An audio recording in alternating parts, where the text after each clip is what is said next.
Halo teman-teman, perkenalkan namaku Vivi, Awardi LPDP Dalam Negeri PK128 Alumni Institut Teknologi Bandung.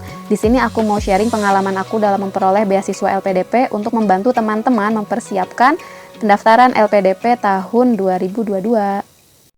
Oke teman-teman, jadi berdasarkan informasi di web LPDP bahwa pendaftaran beasiswa LPDP 2022 telah dibuka. Teman-teman bisa lihat di websitenya bahwa untuk beasiswa LPDP tahun 2022 ini dibagi menjadi tahap 1 dan tahap 2. Untuk tahap 1 pendaftaran beasiswa dimulai 25 Februari sampai 27 Maret 2022, sementara untuk yang tahap 2 4 Juli sampai 5 Agustus 2022.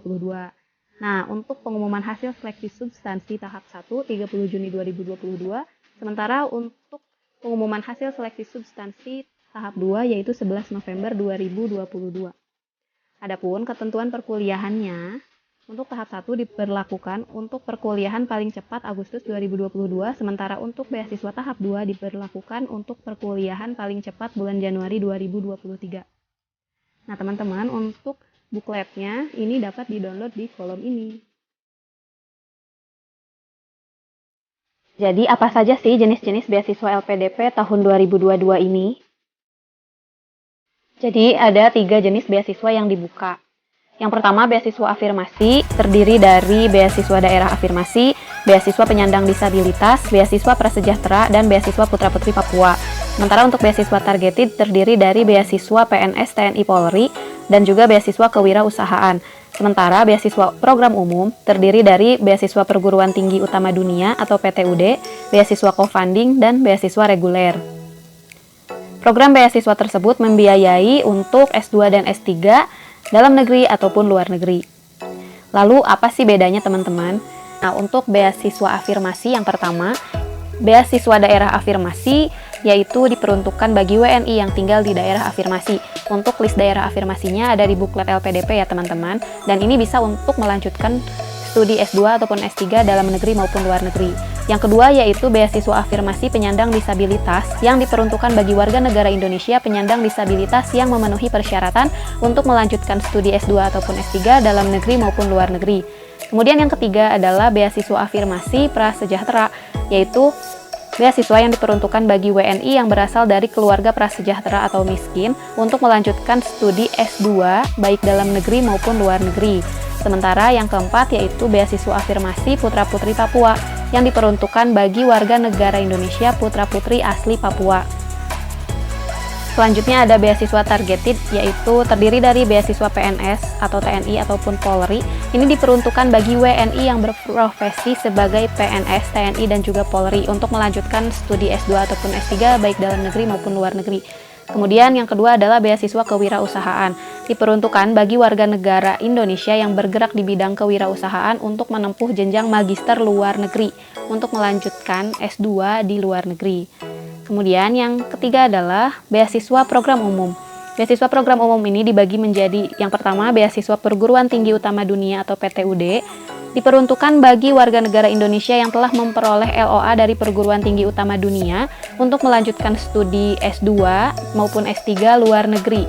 Kemudian ada beasiswa co-funding, merupakan beasiswa yang diperuntukkan untuk pendaftar beasiswa jenjang magister luar negeri dan doktor luar negeri pada program beasiswa reguler dan beasiswa PTUD. Jadi untuk beasiswa co-funding ini, persyaratannya bisa mengikuti persyaratan beasiswa reguler dan juga beasiswa PTUD, dan untuk beasiswa nantinya itu sharing antara pendaftar dan juga pihak LPDP. Kemudian yang terakhir adalah beasiswa reguler. Beasiswa reguler ini diperuntukkan untuk warga negara Indonesia kalangan umum untuk melanjutkan studi S2 ataupun S3 baik dalam negeri maupun luar negeri. Jadi di sini kita bisa melihat ya teman-teman bahwa beasiswa LPDP itu sangat inklusif, sangat menjangkau seluruh spektrum kalangan masyarakat di Indonesia. Lalu bagaimana sih cara mendaftarnya? Cara mendaftarnya teman-teman registrasikan di web ini, beasiswa-lpdp.kemenkeu.go.id. Kemudian siapkan KTP-nya dan kartu keluarga, kemudian alamat email aktif pribadi. Ingat ya teman-teman, alamat emailnya yang aktif dan pribadi, bukan email instansi. Karena aku pernah waktu itu mendaftarkan akun LPDP aku dengan menggunakan email alumni kampus S1 dan ternyata waktu itu ada kendala untuk login, jadi akhirnya aku bikin tiket bantuan ke LPDP untuk mengganti alamat email aku yang sebelumnya, dan itu memakan waktu kira-kira 2-3 hari. Jadi supaya tidak ribet nantinya, sebaiknya dari awal gunakan alamat email aktif pribadi. Kemudian nanti di webnya pilih beasiswa S2 atau S3 LPDP, dan jangan lupa lihat logonya yang ada logo LPDP-nya. Lalu apa saja dokumen yang diperlukan? Jadi teman-teman, untuk LPDP ini ada dokumen yang sangat banyak yang harus diperlukan, yang harus dipersiapkan oleh teman-teman. Di sini udah aku buat tabel untuk melihat perbedaannya antara satu jenis beasiswa dengan beasiswa lainnya. Dan untuk dokumen penting yang terdiri dari biodata diri, KTP, scan ijazah S1 atau S2 atau SKL, asli ataupun legalisir, kemudian scan transkrip nilai S1 atau S2 asli atau legalisir, dokumen penyetaraan ijazah bagi lulusan luar negeri, sertifikat bahasa asing yang masih berlaku, LOA unconditional, surat rekomendasi dari tokoh atau akademisi, surat pernyataan pada aplikasi, profil diri, komitmen kembali ke Indonesia, dan proposal penelitian dikhususkan untuk S3. Nah, ini merupakan dokumen penting yang hampir semuanya ada di semua jenis beasiswa yang harus dipersiapkan. Nah, tetapi untuk sertifikat bahasa asing yang masih berlaku untuk beasiswa afirmasi putra-putri Papua itu jika ada boleh dilampirkan, jika belum ada tidak apa-apa. Nah, kemudian untuk LOA unconditional ini sifatnya wajib untuk pendaftar jalur beasiswa umum PTUD atau perguruan tinggi utama dunia. Kemudian berkas lainnya seperti surat keterangan tinggal di daerah afirmasi atau provinsi Papua dari kepala desa atau lurah, ini diperuntukkan bagi beasiswa afirmasi daerah ataupun afirmasi putra-putri Papua. Kemudian scan ijazah SD sampai SMA untuk jenis beasiswa daerah afirmasi dan putra-putri Papua. Surat usulan dari pejabat setingkat eselon 2 atau setara yang membidangi SDM. Ini dikhususkan untuk yang profesi pendaftarnya adalah TNI, PNS, dan juga Polri. Kemudian surat keterangan disabilitas khusus untuk afirmasi disabilitas, kartu keluarga khusus untuk afirmasi prasejahtera dan putra-putri Papua. Kemudian screenshot penerima bansos untuk yang afirmasi prasejahtera. Kemudian surat pernyataan bermaterai 10.000, anggota keluarga pertama di keluarga yang mendapatkan gelar sarjana S1 atau pertama di keluarganya mengejar gelar magister untuk afirmasi prasejahtera. Kemudian rencana bisnis sesuai format LPDP diperuntukkan untuk beasiswa targeted kewirausahaan. Kemudian surat rekomendasi dari rektor atau dekan perguruan tinggi yang akan atau sudah memiliki program kewirausahaan untuk jenis beasiswa targeted atau kewirausahaan. Dan surat pernyataan sebagai orang asli Papua ini khusus untuk beasiswa afirmasi putra-putri Papua. Nah, jadi teman-teman silahkan persiapkan dokumen pentingnya, jangan sampai ada yang terlewat. Nah, kemudian apa saja sih komponen beasiswa yang diperoleh? Jadi ada 3, yaitu biaya pendidikan, biaya pendukung, dan biaya pengayaan. Untuk biaya pendidikan ini diperoleh untuk semua jenis beasiswa ya, baik afirmasi, targeted, ataupun umum, yang terdiri dari biaya pendaftaran, biaya SPP, tunjangan buku, biaya penelitian tesis atau disertasi, biaya seminar internasional, biaya publikasi jurnal internasional. Ini semuanya di-cover oleh LPDP.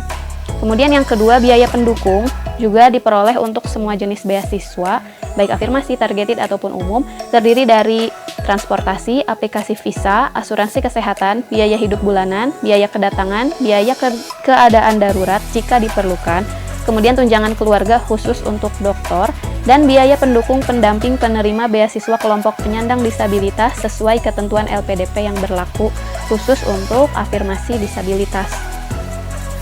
Yang terakhir yaitu biaya pengayaan. Ini hanya diperoleh oleh jenis beasiswa afirmasi.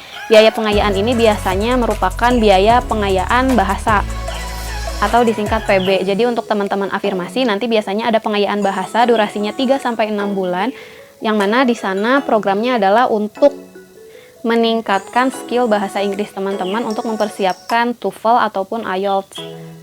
Nah, nanti biasanya ada biaya pengayaan yang di-cover oleh LPDP. Selanjutnya, apa saja sih tahapan tes beasiswa LPDP? Tahapannya ada 3. Yang pertama yaitu seleksi administrasi. Nah, di seleksi administrasi ini teman-teman harus mengupload berkas ke webnya LPDP selengkap mungkin sesuai dengan format yang mereka minta, jangan sampai ada yang terlewat. Tahap yang kedua yaitu seleksi bakat skolastik. Di seleksi ini biasanya teman-teman akan diuji kemampuan verbal, kemampuan numerik, dan juga kemampuan pemecahan masalah. Untuk detailnya, untuk tahun 2002 ini belum belum ada, nanti mungkin akan diupdate berikutnya. Dan kemudian seleksi substansi yang terakhir. Seleksi substansi ini biasanya terdiri dari profiling dan juga wawancara. Di tahap ini teman-teman harus siap diwawancarai oleh interviewer dan setidaknya teman-teman harus mempersiapkan untuk mengupgrade pengetahuan teman-teman mengenai isu-isu yang ada di Indonesia. Biasanya juga mungkin saja ditanyakan. Jadi ada baiknya untuk menambah wawasan teman-teman tentang isu-isu apapun yang ada di Indonesia. Oke teman-teman, selanjutnya adalah sesi tanya jawab. Biasanya ini adalah hal-hal yang sering sekali ditanyakan oleh teman-teman mengenai beasiswa LPDP. Yang pertama adalah untuk daftar LPDP bisa nggak ya tidak linear dengan jurusan S1, misal dari jurusan teknik tetapi mau kuliah bisnis? Jawabannya bisa dong. Nah, asalkan pendaftar yakin dan dapat mempertanggungjawabkan pilihannya. Jadi, ketika teman-teman berencana untuk tidak melanjutkan studi yang sama dengan program studinya waktu S1, kira-kira bisa tidak menceritakan kontribusi ke depan untuk Indonesia apa, kemudian apa yang akan dilakukan teman-teman selama kuliah, menuliskan rencana studinya seperti apa. Jika teman-teman sudah memiliki gambaran yang jelas ke depannya, bisa. Tetapi kalau misalkan teman-teman masih bingung mau seperti apa nantinya, ke depannya profesinya mau jadi apa, sebaiknya jangan ya teman-teman. Karena seleksi beasiswa itu begitu selektif sekali untuk memilih calon awardee-nya. Kalau teman-teman bisa mempertanggungjawabkan apa yang teman-teman tulis, apa yang teman-teman inginkan, silahkan. Karena ternyata di kampusku di ITB banyak kok yang lintas jurusan, misalnya dari pendidikan ke teknik, ada juga yang dari pertanian masuk ke bisnis. Nah, ketika bisa menceritakan kontribusi ke depannya bagi Indonesia apa, bisa loh teman-teman, walaupun tidak linear dengan jurusan S1. Tetapi kalau misalkan teman-teman memiliki cita-cita sebagai akademisi, mau jadi dosen, mau jadi peneliti, alangkah baiknya linear dengan jurusan sewaktu S1. Oke, selanjutnya, ada kuota penerima beasiswa LPDP enggak ya? Jawabannya adalah tidak ada. Nah, selama pendaftar memenuhi syarat dan lulus hingga tahap seleksi substansi, maka akan diterima.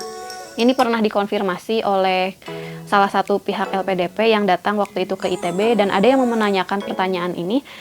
Pihak LPDP mengatakan bahwa tidak ada kuota sama sekali, jadi selama pendaftar memenuhi persyaratan dan lolos sampai seleksi substansi, maka dia akan diterima menjadi awardee LPDP.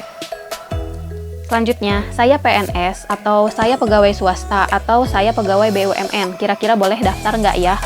Boleh dong. Kan seperti yang aku bilang tadi bahwa LPDP itu sangat inklusif, sangat menjangkau seluruh spektrum kalangan masyarakat. Nah, kalau misalkan teman-teman PNS bisa daftar beasiswa targeted. Tapi untuk misalkan pegawai swasta ataupun BUMN dapat mendaftar beasiswa reguler. Terus kalau misalkan aku fresh graduate, boleh daftar nggak ya? Boleh-boleh aja dong. Silahkan sesuaikan dengan kondisi teman-teman, apakah bisa masuk beasiswa afirmasi, beasiswa targeted, ataupun beasiswa umum. Selanjutnya, sebaiknya dapat LOA dulu atau daftar LPDP dulu ya? Jawabannya tergantung kebutuhan pendaftar. Jika pendaftar siap untuk kuliah secepatnya, maka pendaftar dapat mengikuti seleksi beasiswa LPDP sambil mencari LOA. Atau jika pendaftar telah memiliki LOA, maka bisa digunakan untuk mendaftar LPDP. Jadi aku sharing pengalaman pribadi aku dulu udah dapat LOA karena sebelumnya aku coba daftar beasiswa lain sebelum LPDP yang mengharuskan memiliki LOA. Nah, kemudian aku tidak lolos beasiswa tersebut, jadi LOA-nya aku pakai untuk mendaftar beasiswa LPDP. Tapi sayangnya, intake studi LOA yang aku miliki ini adalah Agustus 2018, tetapi proses seleksi LPDP ini baru selesai bulan September 2018, sehingga aku akhirnya harus melakukan deferral atau penundaan kuliah ke bulan Januari 2019. Dan perlu diingat bahwa jika pendaftar belum punya LOA, tidak perlu khawatir karena LOA bukan syarat wajib dan bukan jaminan pasti akan lulus. Ada juga teman aku yang waktu itu seleksi bareng denganku. Sayang sekali dia udah memiliki LOA namun tidak lolos beasiswa LPDP-nya. Jadi buat teman-teman yang belum punya LOA jangan khawatir, dan buat teman-teman yang udah punya LOA silahkan digunakan LOA-nya untuk mendaftar beasiswa LPDP, tapi harus consider dulu apakah intake studinya sudah sesuai dengan yang diperbolehkan oleh LPDP atau tidak. Oke. Selanjutnya, kalau skor bahasa Inggris saya masih kurang, boleh coba daftar nggak ya? Mau coba-coba, siapa tahu lulus. Ini sebaiknya jangan. Kenapa? Pastikan semua persyaratan terpenuhi. Jika skor bahasa Inggris belum sesuai dengan kebutuhan yang disyaratkan, sebaiknya pendaftar melakukan tes ulang hingga memperoleh skor yang memenuhi kriteria. Jangan coba-coba upload sertifikat bahasa dengan skor yang tidak sesuai, karena sistem akan langsung menolak pendaftar yang skornya tidak memenuhi kriteria LPDP. Ini terjadi sama aku di tahun 2017. Jadi waktu itu aku mau coba daftar LPDP, semua persyaratan yang lainnya udah lengkap, udah tinggal submit. Namun karena skor bahasa Inggrisnya waktu itu masih kurang, terus aku coba masukkan nilaiku. Ketika klik submit di tahap akhir, tiba-tiba ada pop-up muncul bahwa aku belum bisa mendaftar karena skornya kurang. Nah, dari situlah akhirnya aku tahu bahwa ternyata sistem langsung menolak pendaftar yang skornya tidak memenuhi kriteria LPDP. Jadi sebaiknya buat teman-teman yang skornya masih kurang, silahkan untuk langsung tes ulang selama masih ada waktu. Nah, buat teman-teman yang masih bingung tes TOEFL-nya itu harus bagaimana, sekarang bisa online loh teman-teman, silahkan simak di videoku yang ini.